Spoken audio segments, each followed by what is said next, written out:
Photography Academy.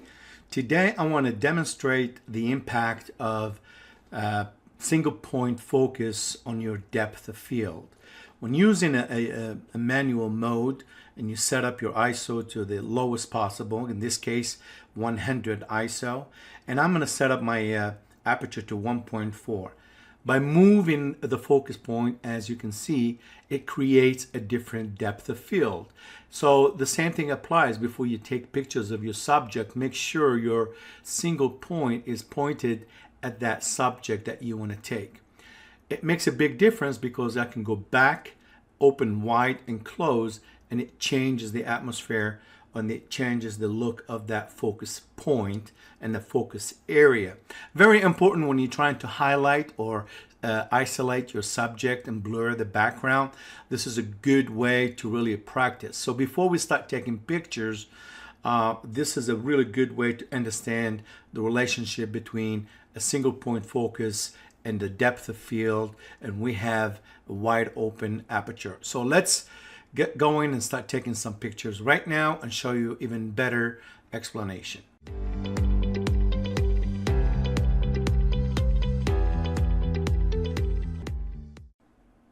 Welcome back. All right, in this case, I'm going to set up my ISO at 100, my aperture f-stop at 8. I want to show you the relationship, how going from f8 to a wide open aperture can change the background. Looking at those outlets, they're still defined, but by opening up my aperture, they're going to become more and more blurry. But in the meantime, as I open my aperture, more light is going to start to flow into my lens. At this point, I just need to balance my triangle between ISO 100, f 1.8. I just need to work on my shutter speed and close it or make it faster so I can control the amount of light that's coming to the lens. This is called motion blur technique, used a lot in photography, where you're able to use the same focal point on your subject and be able to blur the background. In this case, you can use it for, like I said, a single portrait with the blurry background. Could be some green, some trees.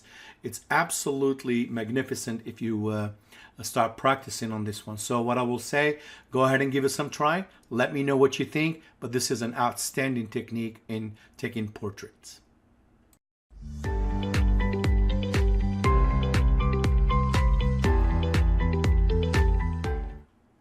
Okay, I went ahead and took a few images here to compare the two settings. And to my left, you've got a 1.4 f-stop, and to my right is f8.0. Both images are taken at ISO 100, and both images have the same single point focus for their subject. In this case, the up front is the subject that we're focusing on. Notice to my left, you've got a much blurry background at a 1/80th of a second shutter speed. And to my right, you've got a bit defined background where you can still see those outlets and that door. So not very sharp because it is an aperture 8.8. I use usually this aperture for landscape where I want to capture a little bit of the background.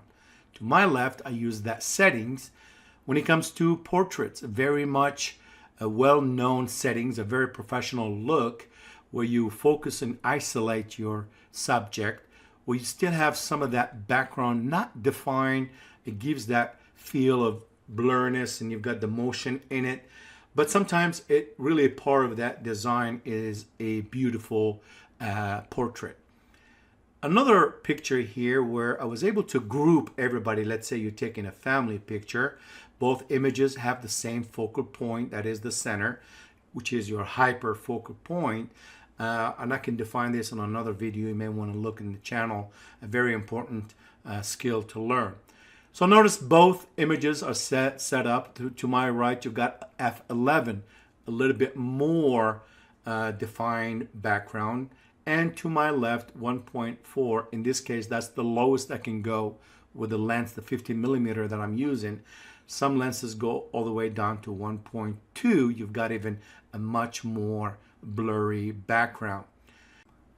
Another point here, if you look to the right, f11, all subjects, in this case, the family members, are defined. They're a little bit sharper. Every one of them gets some some definition. So it's much better sharpened image all over. To my left, the most sharpened pixels are going to be in the center, and it starts to lose some of those pixels when you go around outside of that center.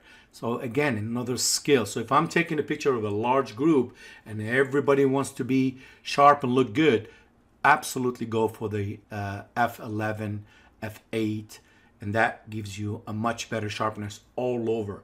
But if I want to isolate, all I focus for or on is the subject.